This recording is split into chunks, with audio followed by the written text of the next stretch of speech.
Thank you for being here, everyone. My name is Stephen White. I'm the Executive Director of the Catholic Project here at the Catholic University of America. Our panel tonight was supposed to include our university's president, who unfortunately has been taken ill. He'll be fine, but he wasn't able to make it this evening, so I'm going to sub in for him. I'm very pleased to be able to host this event. This is something that we wanted to do for a long time. I'd like to begin by thanking some of the people that made it happen. The Institute for Human Ecology here has been a tremendous help. Stephen Higgins, Caroline O'Callahan, Suzanne Beecher, the new Executive Director, Russell Hittinger. Also, my colleague in Catholic Studies, or in the Catholic Project, Sarah Perla, has been tremendously helpful.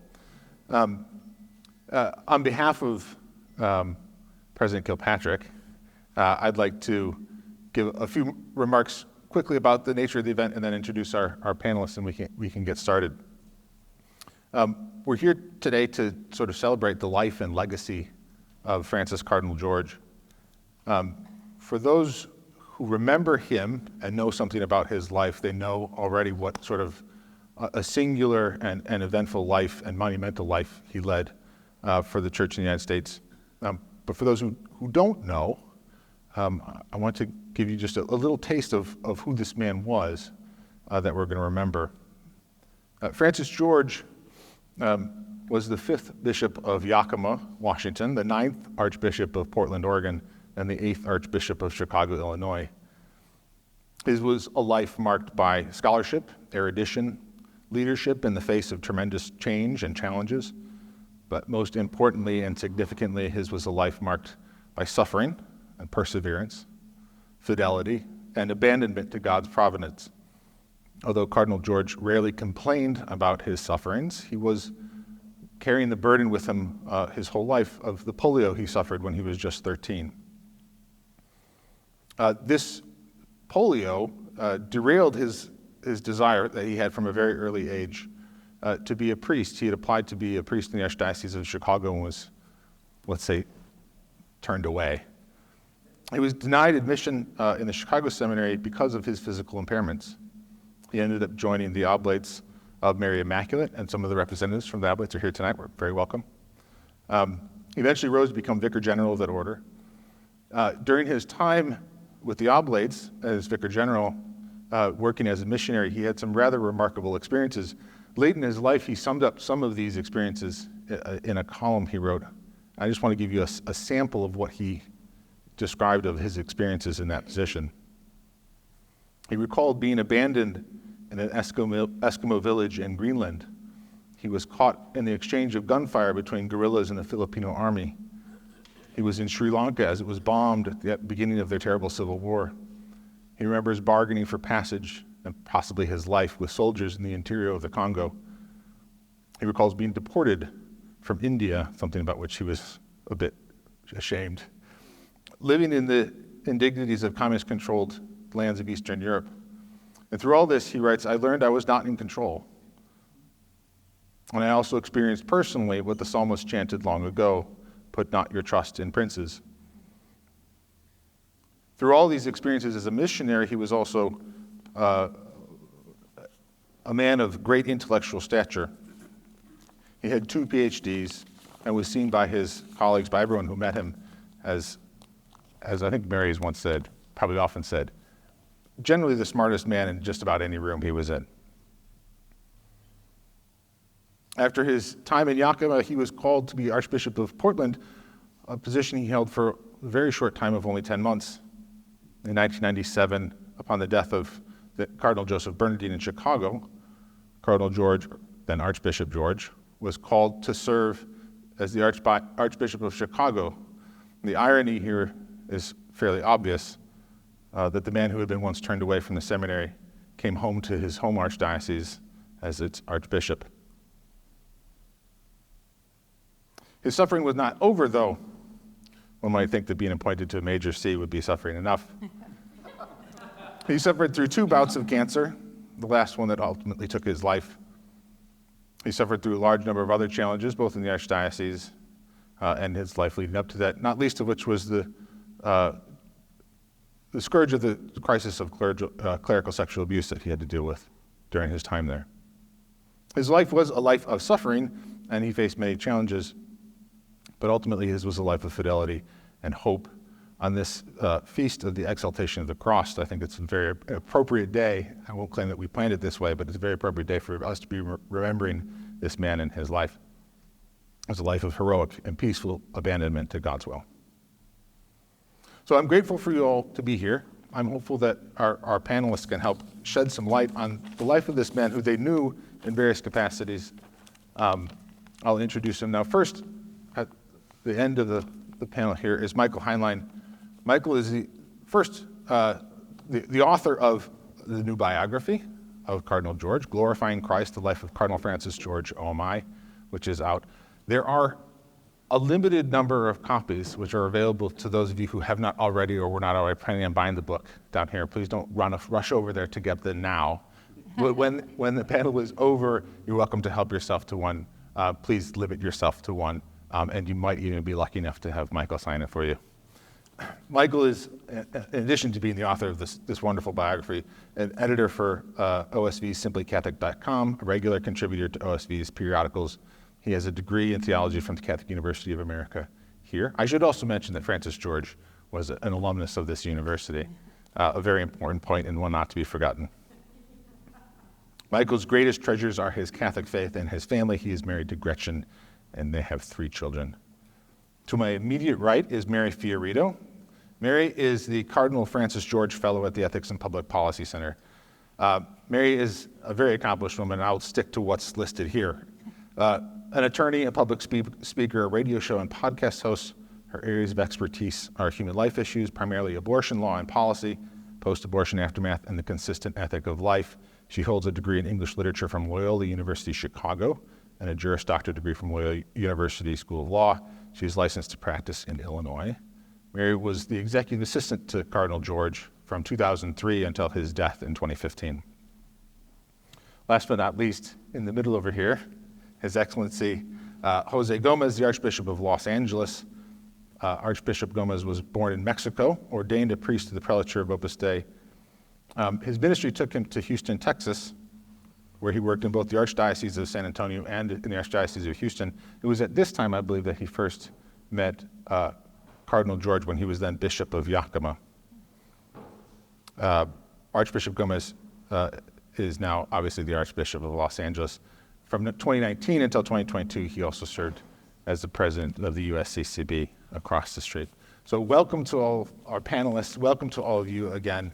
I'm hopeful that we can hear some insights into the life of the man, some grappling with some of his towering intellect and the ideas that he left us, his example he left us as a leader. But I'm also interested in hearing from some of you what he was like as a man. You all knew him in various capacities, so I'm interested to hear that side of thing. I think I'll begin with the biographer, the man whose fault it is that we're all here. Michael, you spent almost 7 years, I think it was, researching and writing this biography. And it might seem kind of a canned question, but I think it's a good place to start. What first convinced you that this was a life worth telling and that was relevant for an audience today? Well, I think that Francis George, being who God made him to be, was one of a kind. And there we go. And I, for one, and many other people at the time of his death were thinking, how do we keep his legacy alive? What a rich legacy he bequeathed to the church. And it shouldn't have died with his body. And I admired him greatly going back to grade school. I was a nerd. And I remember when he was appointed to Chicago, growing up in the shadows of the Windy City. And then when I came to school here, I was more attentive to his teaching. And then he was elected president of the Bishops' Conference at a very important time. And I had occasion to meet him several times here. And I was always impressed with his warmth, with his humanity. He would remember people's names if he met them once. He had a photographic memory, I think. And he would see me from time to time. He was here a lot, being president of the conference and so on. And he'd remember my name and talk to me. This very important figure. Who am I, you know? And I remember very fondly going downtown to the Library of Congress as an undergraduate here to hear him speak in the middle of a DC blizzard. I was one of about, 12 people in the room, I think. And I just remember his warmth and his ability to converse with anybody. And so anyway, when he died, I just thought all this needs to be harnessed. And talked to a variety of people, Mary included, and several bishops who knew him well, and they all thought a biography should be written. I thought, well, that sounds nice. Who would do that? But one way or the other, the Lord led me to this, I think, and I honestly have to say is the greatest honor of my life to have been able to tell his story and to have been able to get to know him, I think, in many ways that people didn't know him who were close to him. One of the highest compliments I think I've received in writing the book was from the Cardinal's sister, Margaret, who's 92, and she finished reading the book and said, "I learned so much about my brother." And that was really a moment that I was very pleased with because she was very close to her brother, but he didn't talk about himself a lot. So hopefully we were able to get his story out there, and I believe it'll inspire anybody, any Catholic. You mentioned that he was not someone to talk about himself a lot. His Episcopal motto, which is essentially the title of the book, Glorifying Christ, is Episcopal motto, Glorifying Christ in the Church. For those of you on the internet, Yes. this is the book. You talked about his warmth and his personality. Mary, you worked with him for more than a decade, very closely. What was it like working for him? Specifically, how did he go about making difficult decisions? He has this great burden. He's the Archbishop of a major archdiocese. He has to make decisions all the time. He has to work with people from all walks of life, from other princes of the church on down to lay people. And what was his MO for interacting with different kinds of people? He was a person of great prayer, first and foremost. I mean, he was incredibly faithful. If he came into the office very early in the morning, for example, and, I knocked on the door, went in there with a cup of coffee or something, he would often be praying, doing his daily office or whatever. So everything began and ended in his day with prayer. And that was very intentional, no matter what the day had to bring. So he always began things with prayer, but then too, I think having served as the Vicar General for his community for so many years, he went to, I don't know, 100 countries throughout the world, if not more, and met people from so many different walks of life and so many different backgrounds and cultures and languages. He really met people where they were. I know that's kind of a phrase it's used a lot lately, but he really did. He really tried to start from the place of the person's own personal experience and culture, and then to try to bring Christ into whatever situation he was facing. And he could do that in any variety of circumstances, but always he came back to the fundamental of what Christ would want in any particular situation, even if that meant having to tell someone a very hard thing. I was always, as a laywoman, very grateful for the way in which he included and involved the laity in decisions, including lay women. I mean, he would often ask me, as a mom of children in Catholic grade school, what struggles families faced, or what was going on in my children's lives that might help him better understand, children in the city of Chicago.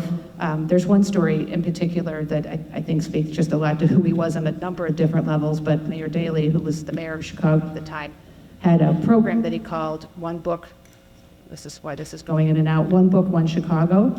And the mayor's office had called all the kind of prominent Chicagoans to see what was your favorite book when you were, I think it was in 5th grade, so that the idea was to have this one book and all the 5th graders would read it.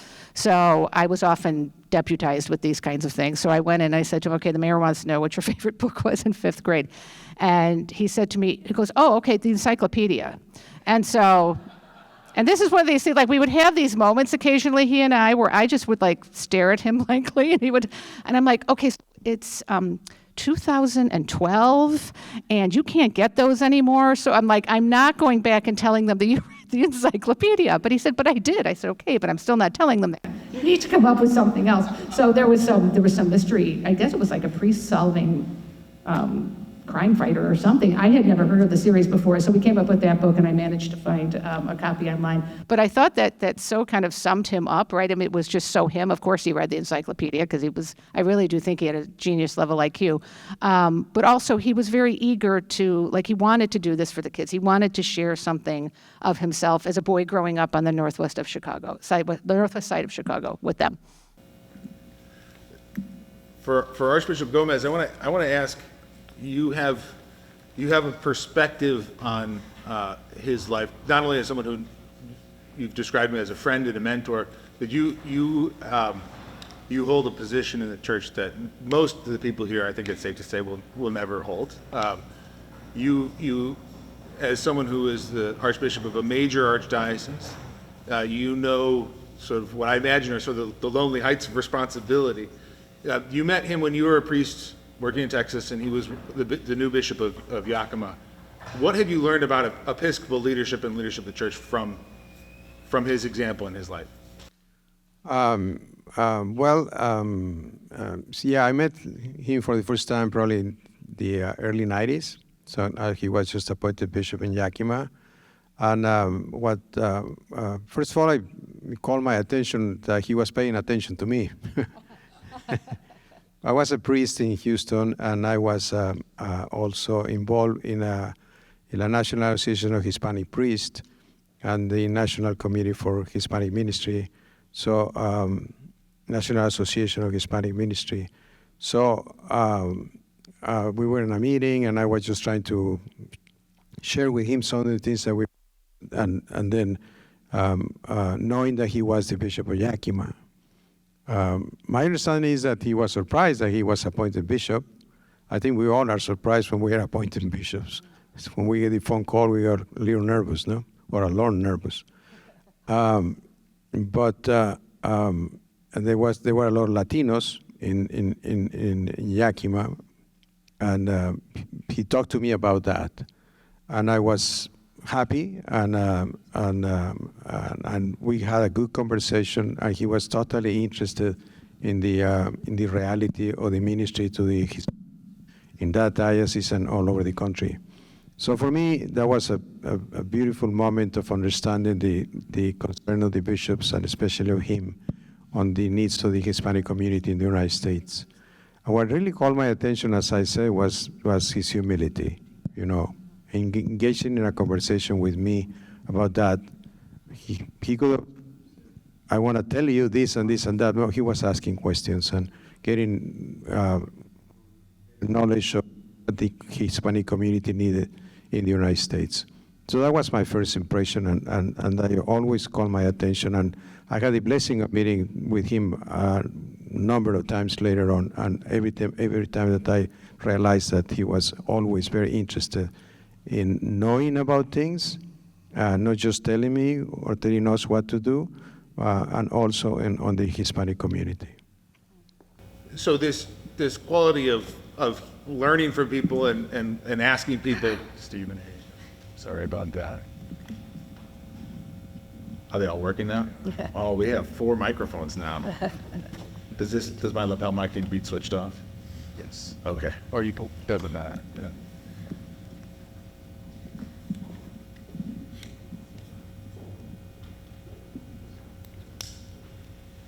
That's much better. You talked about how much he listened. He had the humility to ask questions and listen. And that was, it sounds like in one sense that was typical of his leadership style, to make sure that he was asking the right kinds of questions.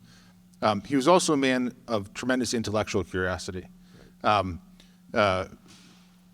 He was very interested, among many things, he was interested in a lot of different aspects of not just matters dealing with the church, but he was greatly interested in questions of American life and how Catholics fit into the American life. That's something that I know you've thought a lot about and spoken a lot about.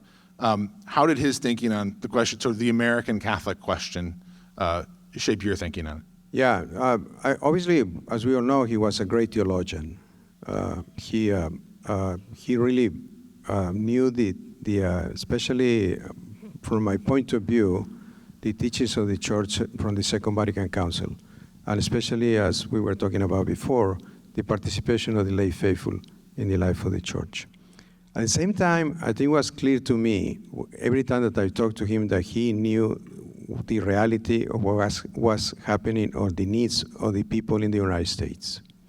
And I was reflecting the other day on that, and maybe what helped him a lot was when he was Vicar General of the Oblates, going all over the world and see what was the reality of the church all over the world, and even the social needs of people outside the United States. So I think when you see that and understand what we have in the United States and the history of the history of Catholicism and Christianity in the United States as part of in a sense, the beginning of the whole country, I think that was very important for him. One thing that I said before is that I talked to him one time after that little book that I published on the immigrants and the future of the United States. And he talked to me about the fact that he thanked me for doing that, especially because I talk about the origins of the Catholic Church in the United States, on the Hispanic community, well, the United States, especially in the West, in the Southwest, with St. Junipero Serra coming and all that. And he told me that he wanted to write a book on the history of the religious, of the priests and religious coming to the South and Midwest, especially the ones that came from France. So unfortunately, he was not able to do that, but that also called my attention on his understanding of the history and the needs and the reality of of Christianity in the United States, and how he said many times to people that the lay people are the ones who are supposed to especially live that in their lives and make a difference in our country. So for me, just knowing what he was thinking, it was an extraordinary blessing just in my ministry as a bishop now, to understand how important it is that we make to continue that reality and make it practical and active in the life of our country. To stay on sort of the American theme for a moment, Michael, I was surprised to learn as I was reading the book that Cardinal George was concerned. This was before he was cardinal. Anything, he was concerned about polarization. I think that's way back in the 1980s, polarization in American society, but polarization in the church. He was someone who was occasionally, people tried to pigeonhole him as a conservative or as this or that. He was a man whose life, I think, brought together different aspects of ecclesial life, or different viewpoints that are sometimes seen as opposites, but he seemed to combine them. He was an intellectual. He was also a missionary. He was someone who understood the work of charity in the church, but he was also a man of deep prayer and understand the connection to the devotional and sacramental life of the church. Talk about how Cardinal George could be an example for this problem of polarization that we see all around us in the church and in the world. He was thinking about that long before most people were. What lessons are there to be gleaned from him on that issue? There was a very famous article that he wrote, which was a follow-up to a off-the-cuff homily he gave in 1998, which was published, I think, 2004 by Commonweal. And the editors of Commonweal were present when he gave that homily, and 6 years later, we're still worked up about what he said. And so he wrote this essay basically justifying the comments he made that, in his mind, liberal Catholicism was an exhausted project. But what he was advocating for was what he coined as simply Catholicism. And I think that when you look at his life, when you look at his ministry, his entire being was simply Catholicism, that you could not pigeonhole him, and he hated those political terms that we employ in the church, liberal or conservative. When he was appointed to Chicago at the press conference after his appointment in 1997, some of the reporters were asking him, "Are you a liberal like Cardinal Bernardine? What are you? We hear you're a conservative." And he said, "The Catholic faith isn't liberal or conservative. The Catholic faith is true, and I will preach the Catholic faith." And so it's a very refreshing thing to hear. But it's even more refreshing to see how he employed that and how he lived that. You know, his formation as an oblate of Mary Immaculate, I think, was crucial to that. Because when you look at the fact that they welcomed him when his home wouldn't, but then the breadth and the scope of Catholicism that he was exposed to as a missionary, brought into administration as Vicar General for 12 years, traveling the world. He saw Catholicism in all of its facets. And so he was able, in a very unique way, to bring all of that experience to his positions in the U.S. Church. And I think Cardinal George is a model for us today as to how to look at the questions that are dividing us and find the truly Catholic answer. I often will put out on Twitter various quotes from Cardinal George, as many people know, and I try to insert what his voice might be today, because I really think that he does have so much to teach us of how to get past the divisions that he often articulated were bleeding into the church through American politics. That, you know, his articulation had always been that it's law that is the basis of culture in America. That's the only real thing Americans have in common in his articulation. And so because of that political ethos that we're all absorbed by, that's bleeding into the church, and we see it. We see as our country is further divided politically, the church is further divided politically in this country. And he greatly lamented that, and I think, you know, by his example, if we can look at his life and what he taught, I think we might have some answers for the way forward.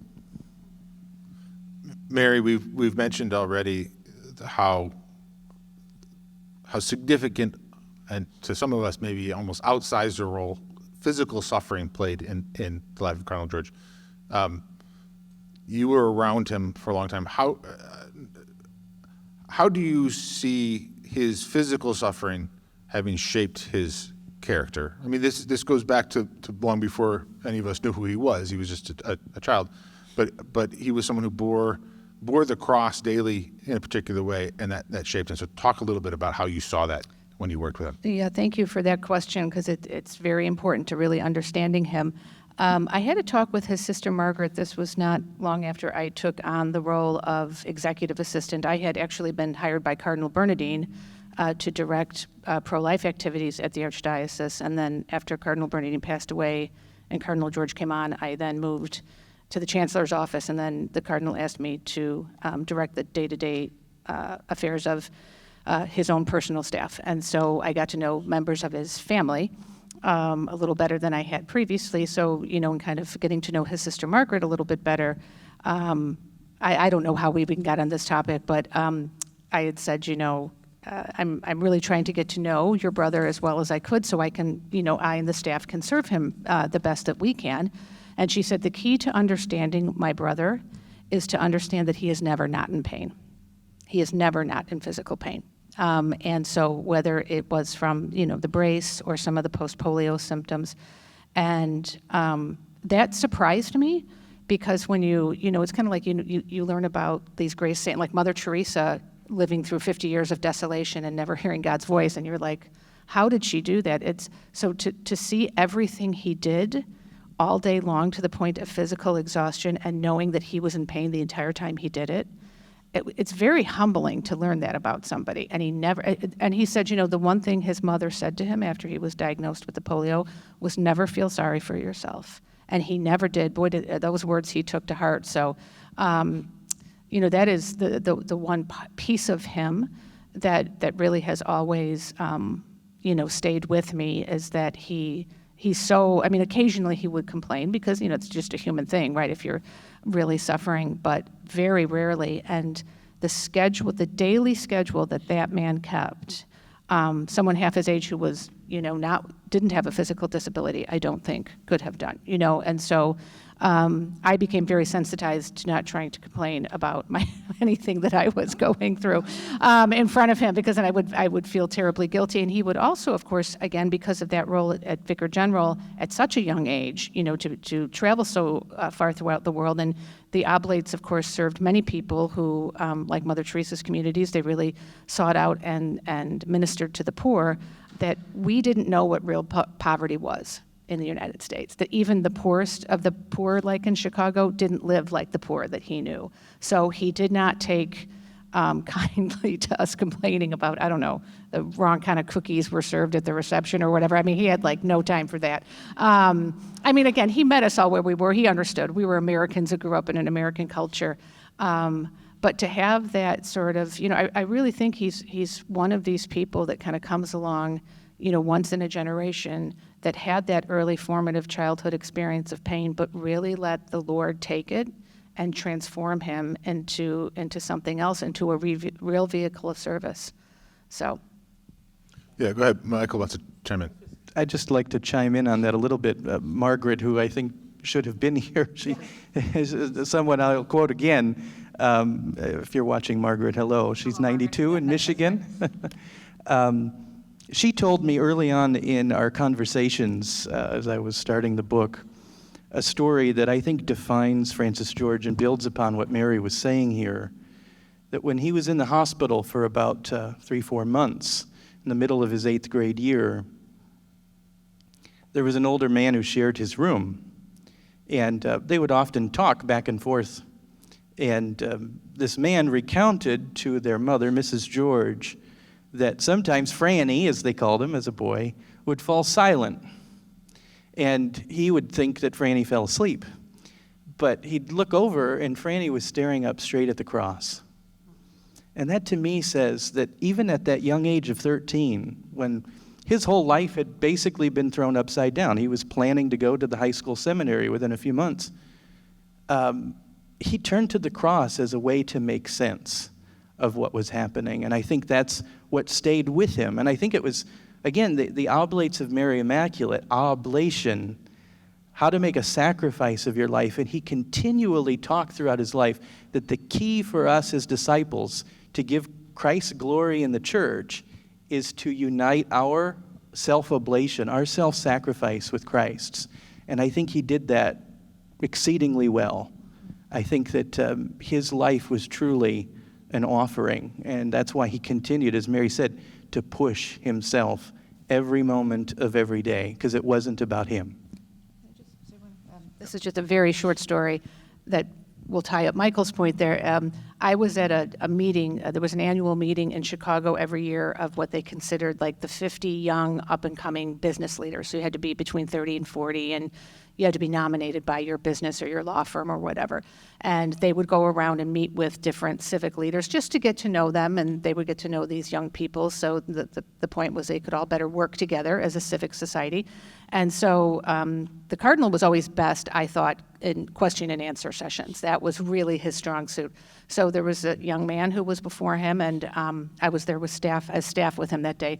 And he said, I'm a Catholic. I grew up in a parish in Chicago, and my pastor always said that there are two kinds of priests, the one who want to serve the poor and the ones who want to be bishops. So which one were you?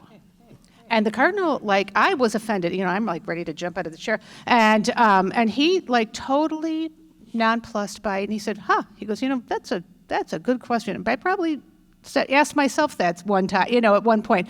But he said, I want to tell you, and I want to say he said this with no attempt to shame this young man whatsoever. It was said in complete charity. He said, I want to tell you, I made two conscious decisions when I was 13 years old, because that's, the high school seminary started at 13. And again, as Michael has pointed out, he wasn't able to go to the high school seminary because of his disability. And the Oblates accepted him, the Oblates of Mary.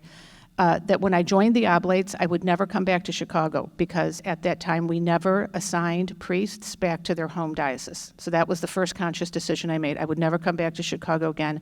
The second was that I would never be a bishop, because At that time, the Holy See, the Holy Father, did not appoint religious order priests as bishops. You could only be a bishop if you were a diocesan priest. He said, well, and here I am. He said, so like, but that sense that he had completely put himself in God's hands, and the things I think he had wanted most, to be a priest in Chicago, God didn't just give that to him. I mean, God gave that to him in the ultimate degree to be the archbishop and the cardinal. But and again, I think the man did, like the rich man of the gospel, hang his head and walk away. And I hope he had a little bit of shame, but he didn't do it to embarrass him. It was a real thoughtful answer. But again, for him, it's that whole summation of just putting your entire life before Christ and allowing Christ to take you where he wants you to. And nobody can stop that. Nobody can stop God's will for your life, right, if you're allowing God to direct it. One of my favorite lines from Cardinal George was that life is not a self-directed project, but a consistent response to those you love. And I think that sums up exactly what Mary's saying. Archbishop Gomez, I know that there are a few things that bishops like more than to be asked what the other bishops think about something. Cardinal George held a position that you have also held, which was president of the Bishops' Conference. He was prominent in the sort of at the end of his life, just before the real advent of social media and whatever this reality we're living through right now is. What do you think is his legacy, not just for you, we've talked about that, his legacy for the Bishops' Conference in the United States and for your brother bishops, if you can presume to speak at least a little on their behalf? What's his legacy for the American episcopate, do you think? That's a big challenge to speak on behalf of the bishops. No, but I think he was an amazing example of how to be a bishop. So I think he, as I said before, he was a very good theologian, and he was very articulate in the way he was talking. So his participation on the life of the Conference of Bishops and his example in the different dioceses that he was is just an amazing example of how bishops we are supposed to be. I can tell you when he got in the meetings, when every time that he wanted to say something and he got up and started talking, we all were just listening, because what he said made a lot of sense. And he was doing it in a simple way. And we all knew that all this what we are talking about. So his dedication to his ministry was just beautiful. So I think was he for us was an extraordinary example of how to be a bishop. Even to the point that when he was, something I always remember, and it was very helpful to me when I was elected president of the conference, is that one time he was, we were talking about some issue, I don't remember which it was, but he, at the end of the conversation, he said, "This is what is going to happen," something like that. No? So I was kind of strong in the way that he put it, and I guess we all were surprised. But then next day, at the beginning of the meeting, he apologized for that. So he opened the conversation again to allow us to say whatever we wanted. So I think for me, in dealing with my brother bishops, it was a beautiful example of how it is important for us to listen to each other, to be humble, and to accept that we have different ways of thinking. But at the end, what is most important for us, as it was for Cardinal George, is the service of the people of God in the United States. So I think for all of us, it was just a beautiful example of how to be a bishop and strive for holiness in your daily life, in your specific vocation. So I think it was my understanding, I mean, from my point of view, it was an extraordinary example for all of us. We've heard a lot of uplifting and edifying things. Cardinal George was Archbishop of Chicago during a particularly painful time in the life of the church in Chicago, as it was for many parts of the United States. With the recently published grand jury report, or Attorney General's report, I forget who exactly published, out of Illinois. Michael, talk a little bit about the Cardinal's legacy in handling this painful issue of child sexual abuse. What he got right, and what his legacy is in Chicago in a lot of ways was ahead of most of the nation in dealing with this, but also how he handled with and responded to things that he knows he got wrong. He inherited a good process before the Dallas Charter that was in place under Cardinal Bernardine, and now Bishop Paprocki had really, defined that.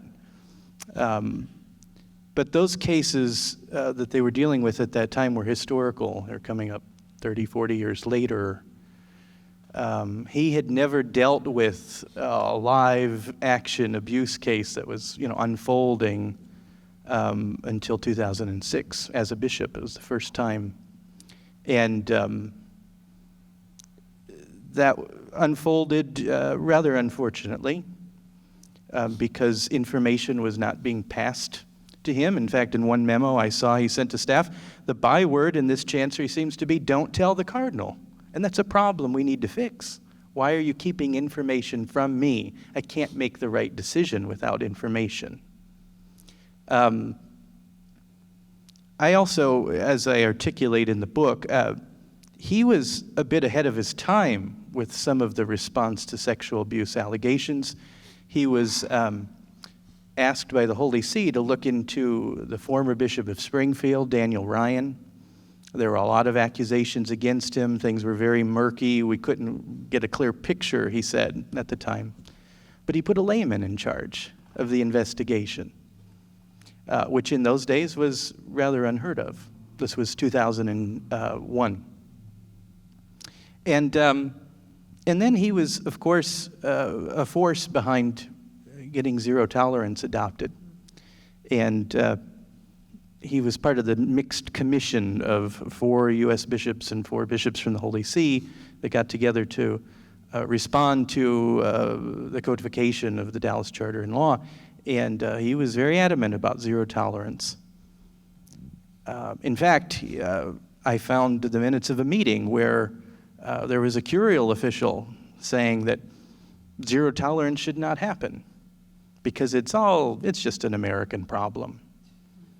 And Cardinal George kind of blew up at him and made it quite clear that this needed to happen.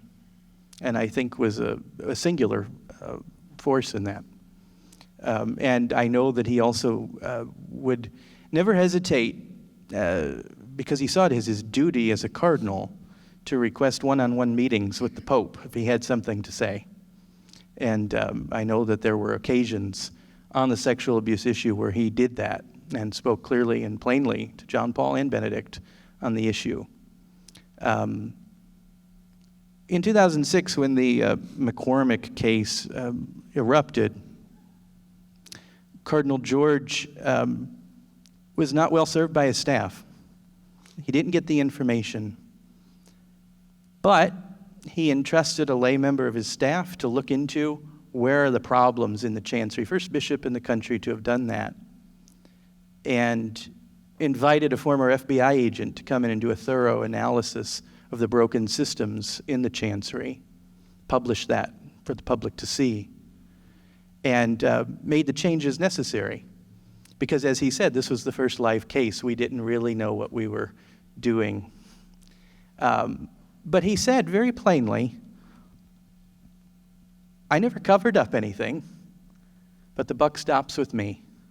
And he apologized. And I thoroughly believe that that was an albatross that hung around his neck till the day he died. Chicago was its own machine, right? And he never quite could fit into being Archbishop of Chicago. And I think this was one of the main issues behind that. I found that he wrote privately 10 years or so into the job, 2007 or so, that he felt like he was a failure as Archbishop of Chicago. I don't think any of us would say that's true, but that's the mark that it left on him internally. And again, I think that speaks more positively about him, but I think that would characterize at least, a failure that he would have admitted to. But it was never a cover-up. It was never an intention to pursue a clerical culture, a clericalist culture in the church or anything like that. We will have some time for question and answer, but I want the last question I will pose, and each of you can answer this in turn. Some of this has been said already, but I want it to end with the question, what is the most relevant legacy of Francis Cardinal George for the Church in the United States and the world today? Mary FioRito. Most relevant. You can answer the question however you want, Mary. No, I'm just trying to think. No, because, I mean, there's just so many facets to the way I could answer that. But I would say his example as a person who allowed God to use him, but also to use him in a way that was joyful, and his determination. I mean, I think he is an example for anybody who's ever been dealt a really bad hand in their life, and if they've been dealt a bad hand in their life young, and they've been, I mean, his being rejected from Chicago Seminary, because of his disability. Imagine that you're a 13-year-old boy, and all you've wanted to be since the day of your first communion is a Catholic priest, and you're told you can't do this.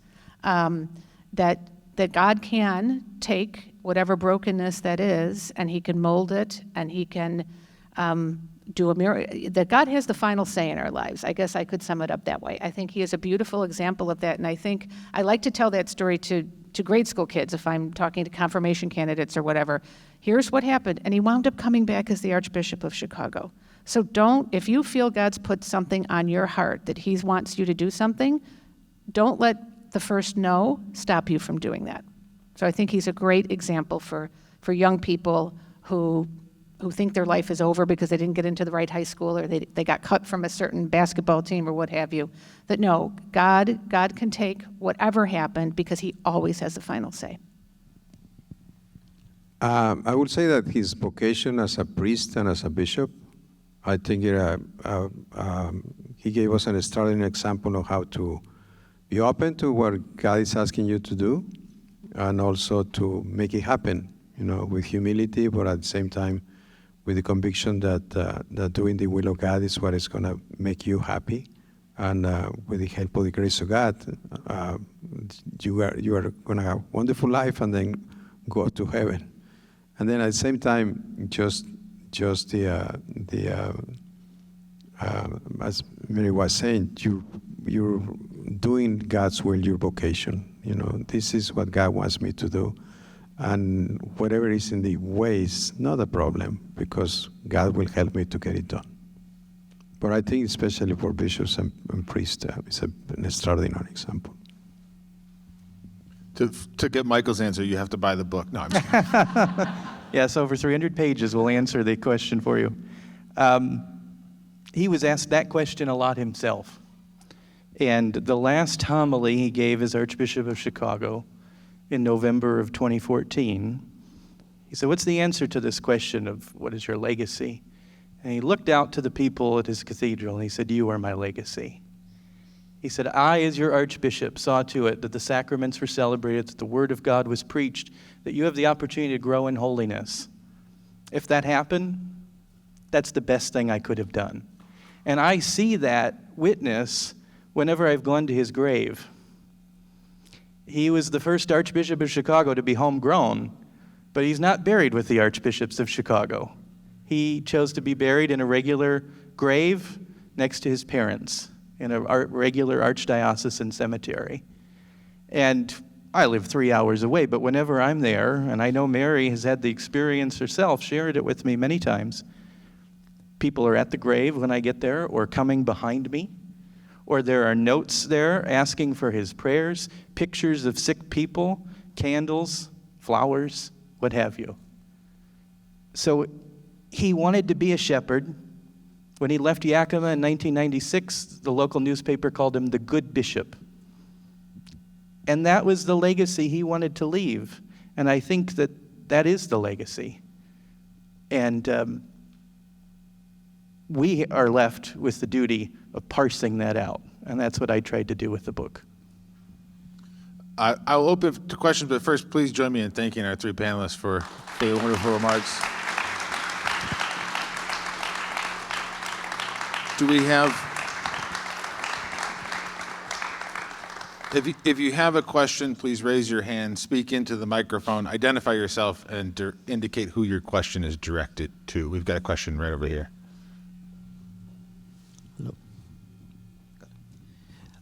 So it has been mentioned that Cardinal George identified and was very concerned about polarization in society long before it became a general concern. However, I would argue that today's polarization is a completely different animal from the polarization in the 1980s or 90s. Completely different order of magnitude and much more destructive power. So my question to all of you, based on your knowledge of Cardinal George, do you think that you will be able, if you were alive today, to provide the leadership that I'm afraid the Catholic Church is failing to provide today in this darkness? Thank you. Okay, do you know how many times, I'm not joking, like a day, I say to myself, I wish I could ask the Cardinal what he thought about this, that, or the other thing. I mean, I just saw a tweet today and I thought, I wish the Cardinal was here, because he had such a clear way of thinking and a clear way of looking at issues and at problems, and it was like a laser beam. Do you know what I mean? You could ask him, what do you think about this? And he would just, within a minute, give you a focused answer. Now, was he right 100% of the time? Probably not. But boy, he had a way, because, so here's the thing, he had to do a doctoral degree in theology, but also a doctoral degree in American philosophy. So he understood the American experience in a way, I think, that many, bishops or not bishops, don't understand the way American politics and the whole American experience, if you will, sort of came up, right?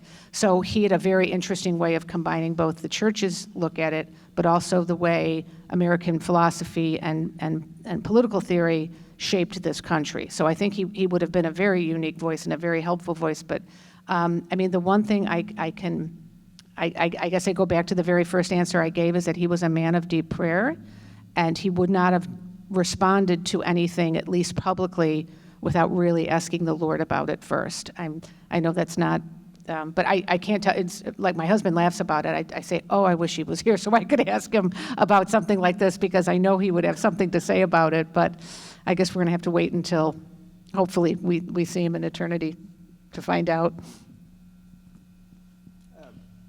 There's that very famous quote of Cardinal George's that was said in a private gathering with priests, but then released to the media, where he said, I will die in my bed, my successor will die in a jail cell, his successor will be a martyr in the public square. And then usually the quote drops there, but the last part was, and his successor will pick up the shards of a broken society and heal the world, as the church has done for the past 2,000 years. To me, that quote encapsulates what I see as a very prophetic nature in Francis George. Having been a man who traveled the world, who was very well read in history, who belonged to a religious congregation that was founded in the midst and aftermath of the French Revolution, he was very much aware of how history repeats itself and how the underpinnings of certain events in the here and now have roots in the past. And that was one of the things that made him so influential and so important as president of the U.S. Bishops' Conference, because we were being faced with the issues of the HHS mandate and all that. And he could trace that back centuries, and he could say, here's what's going to happen, too. And he did that, and he rallied the bishops around that very convincingly and very clearly. So I think that Cardinal George would very much be able to respond to the situation in which we find ourselves. I agree, like Mary, I think many, many times a day, what would Cardinal George say about X, Y, or Z? I'd love to have had at least 1 hour with him when writing this book to pick his brain a little bit.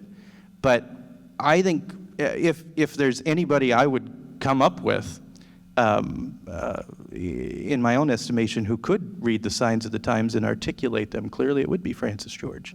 And I think that the times in which we find ourselves are extraordinary, very unique, but at the same time, you look back in history and, I think that's why he found such great solace in St. Augustine. Look what he had to deal with. It's not totally unsimilar. question up here. We'll get the other microphone coming down.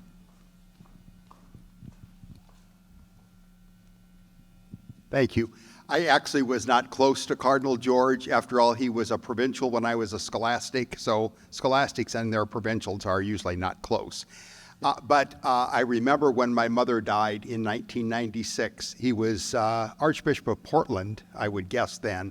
So he really didn't have a lot to do as Archbishop with the oblates anymore. That's typical when an oblate is made a bishop. But he wrote a card to me upon the death of my mother. I was shocked to hear it. And he wrote, you know, the usual things, I'm so sorry your mother has died and all this. But the last 4 words, besides saying love Francis, he said, stay with your pain. And so what a great psychological comment, stay with your pain. That has served me well and served me well at the time. What a great man. Thank you.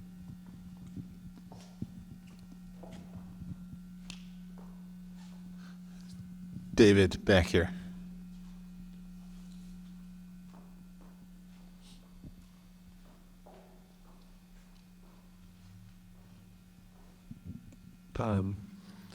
I was in graduate school when the exhausted liberal Catholicism comment came out, and found the Simply Catholicism project very attractive. But I wonder if this is directed to all of you.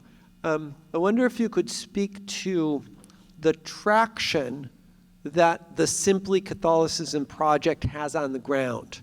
It strikes me when I look around, Catholics themselves tend to just scurry into one camp or the other. What is the difficulty of kind of making this Simply Catholicism flourish? I'll let whoever wants to answer this, but Michael, when you were talking, I'm thinking of the reading from Mass today. I think mostly we spend our time as Americans grumbling about the food after having been freed from Egypt.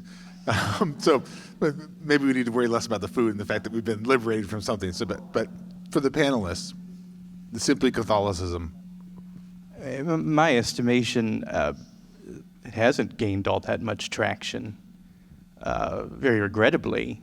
It's something that propelled me with telling his story is what can he bring to the moment still. And it's on us, right? We're the ones that are not helping it really gain as much traction. I think that he left a great, rich legacy to equip us. But at the same time, I think that there's something about us as Americans that we just don't want a sacrifice of ourselves. Mm-hmm. And so is our allegiance truly to Catholicism, or is our allegiance to something else? I think Cardinal George would often say for Americans it's to something else. And that's probably why it hasn't come to define us as it should. Although to add to that, I would also say that he was very much grieved, and I think surprised at first, and then gradually more grieved when, just his day-to-day job as pastoring, when he came to understand the depth to which the modern church, especially younger people, did not know their faith. There was nothing that would drive him more crazy than if St. Patrick's Day, God forbid, fell on a Friday during Lent, and all these people would call, you'd get all these calls for honest, Holy Day of Obligation, no one's worried about that, but you can't have your corned beef on a Friday in Lent. It just baffled him, because it's such a small sacrifice to go out, and you can do it the next day or the day before. So, that's just kind of a funny example, but I remember one time he came from a funeral of a prominent person, and he called me in to the office afterwards, which was not a usual thing, and he said, Mary, sit down for a second. He said, I just got back from this funeral, and he had just presided in choir robes. He wasn't the principal celebrant. He said, there was not one prayer for the repose of this person's soul. We heard a lot about blah, blah, blah, being in heaven and, looking down as an angel upon us. And he said, would you please call the family? Please call them right now. I want to do a month's mind mass for the family. I said, of course. So I I called the person's assistant and I said, the Cardinal would like to do at his residence, I mean, think of the honor of this, a month's mind mass for your parish. So of course, then I had to explain what a month's mind mass was to the family, and that's fine, because not everybody knows that tradition. But then they were like, oh, maybe 4 or 5 months from now, that's really not going to work for us. I mean, they didn't, to not grasp the importance of praying for this person. So he just said, I'll do the month's mind he has a private chapel in his house. He said, I'll do that at my house together. But he said, what is it about people that they don't understand the need to pray for the dead? That grieved him terribly. That's just kind of one anecdotal experience. But as he came to really, I think, just kind of appreciate how badly catechesis had gone, I guess, to your point about the failed Catholicism, right? And that things that we assumed a fourth grader would know, we realized they did, that high school seniors didn't know. It speaks a little like that article John Cavadini had in Commonweal. That's probably 20, 25 years ago now, where I think he was teaching an incoming freshman class at Notre Dame, so the best and the brightest of American Catholics, and like a third of the students couldn't name the 4 Gospels. So, and that was 25 years ago, and so the Cardinal had often cited that article as an example of how this liberal Catholicism had kind of literally thrown the baby Jesus out with the bathwater. And so that just made, if you don't know, how can you know Christ if you don't know the Gospels? You can't love God if you don't know the Lord. So anyway, that's slightly of a run-on answer, but I think that speaks to what you're getting at. I guess just one practical thing is that he was, as I said before, totally committed to the universal call to holiness and Second Vatican Council and all that. But the project of Word on Fire, of Bishop Barron, so the original idea was for Cardinal George. So I think that's another proof that he was totally committed to that. So. Well, and he, toward the end of his life, he wanted to write a pastoral letter on the loss of common practices in Catholicism, and he never got around to do that because of his health situation. But he thought we need to go back to abstinence on Fridays from meat and things like that, because he said we had a culture, and that's been lost in the wake of the Second Vatican Council, he argued.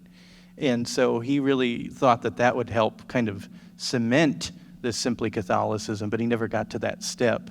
But, he often said Catholics, on whatever issue, be it political issues or about religious issues, this, that, or the other, they'd blame the bishops. Why aren't the bishops saying this or doing that? And he said, hey, look, it's up to you. You are just as much part of this body of Christ as we are. And so you need to step up to the plate, too. He was very adamant about, as Archbishop said, the universal call to holiness and our involvement as members of the body of Christ. Greg Erlinson.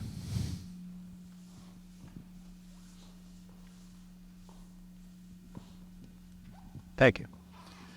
When I was publisher, our Sunday Visitor, we had a tip that we should publish the dissertation by Cardinal George, and we handed the dissertation off to editors who quickly came back and said this was not going to be something for a mass audience. But you described him as a theologian, and he was a theologian before he was a bishop or a cardinal. I was wondering if you could sum up, and maybe, Michael, this is for you, I don't know, if you could sum up either what was a particular theological insight or what was the theological line of thought that really kind of summed him up even before he became a member of the hierarchy. For Cardinal George, he was very much a man of the council, and he sought his task as a bishop to continue implementing the council. And it was his theological background that equipped him for that. He wrote his second dissertation, which you, I presume, looked at that one, on John Paul II's theology of culture. And yeah, it's very heady. Not as heady as his first dissertation on American philosophy and the pragmatists and all that. That was a real sleeper. But his second dissertation, I think, really encapsulates kind of where his theological mind was. And having been an oblate, he was very much into missiology and I think was kind of one of the forerunners of the new evangelization. because he understood that each one of us have that task. He was not, he was I would say he was a theologian who had a breadth of understanding, but he wasn't a specialist in any particular thing. He was never the academic that he wanted to be. He was brought into administration in his mid-30s, to his great lament, and never got out of it. And I think he would have much preferred, and planned to in his retirement, had he been given much of a retirement, to do more writing. And I lament that we couldn't see that. But if you look at his last book, which he was writing on his deathbed, published by CUA Press, A Godly Humanism, that wraps up a lot of his theological thoughts of the vision of the council, how that affects the role of the bishop in the church today, and how that should shape. He was very interested in questions of education. So that book is kind of a testimony, I think, to his intellectual legacy. It's a very heady book, but I think it was a labor of love for him. And Greg, just quickly, one other thing I would say was his great devotion to and promotion of the communion of the saints. And you oblates will appreciate this. He would often talk about when the oblates were sent to Canada to do missionary work, and how at first they had absolutely no luck. They could not convert anybody. And the ones who were there went home for a couple of months over the summer and went to the grave of Therese of Lisieux and brought back some dirt from her grave, and went back and kind of sprinkled it all around the sites where they were missioning, and then began that summer to get converts, first by the hundreds and first by the thousands. So I remember him telling me he had the opportunity to go to Lisieux, and how he was almost in tears telling about the moment of praying, because she's the patron saint of missionaries, and the Oblates being a missionary order, to pray in the room where she died. But the second, and I'll try to say this myself without getting weepy, was when fetal remains were uncovered at a place near Chicago, and he went to the burial. And there's a picture, it actually was in the Chicago Tribune, of him. Is it in the book as well? Okay. I have read the book. I'm just because I didn't forget that. Where he's reaching out and he's touching the grave. And I remember when I saw it in the paper, I'm like, oh, I said, what were you doing there? He said, I asked them to pray for me. And I asked them to pray for for all the other children who are in danger. And, he said, their prayers are very powerful, Mary. I mean, he was very, and I said, oh, I know, I was just asking. But he had this great, that we didn't appreciate as Catholics, that part of our tradition, and how powerful it was if people actually tapped into it, So sometimes when I had a friend whose son was diagnosed with cancer, so I figure, okay, well, he told me about this, so I went to his grave, and I'm digging up the grave, and I hope there's no cameras around it, because they're going to be, who is that woman who's always going and getting little, and so then I brought it home, and my husband didn't know what it was, and he threw it out, so I had to go back, and I had to get more. He didn't know, it wasn't his, anyway, but I really do, I've heard so many stories of him, I believe, interceding for others. He would get angry because he would say, never assume, I'm not in purgatory, so, but he died he was in a lot of suffering right before he died. And so I believe the Lord, took that into account. But I also believe that he, particularly for things involving children, because he loved children and he always had time. The last picture I have of him is this was when selfies were first a thing. And I was at a pro-life breakfast for the Roe versus Wayne anniversary with him. And my children were there, and I have my 9-year-old who's kind of precocious. This was when selfies were first a thing, and he was really sick that day. It was not long before he died, and he was having trouble walking, and I could tell how much pain he was in, and he dragged himself there because it was a pro-life thing.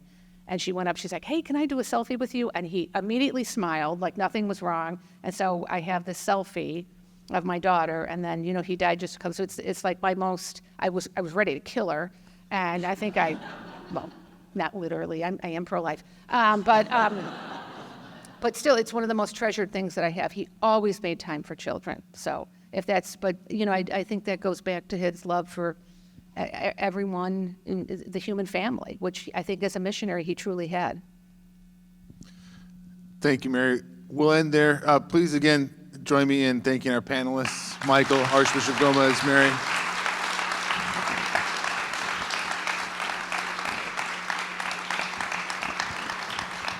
There are some light refreshments for those of you who are here with us. Please help yourselves. And don't forget to grab a book on the way out. Please limit yourself to one per customer, so to speak. All right. Thank you very much. Good night.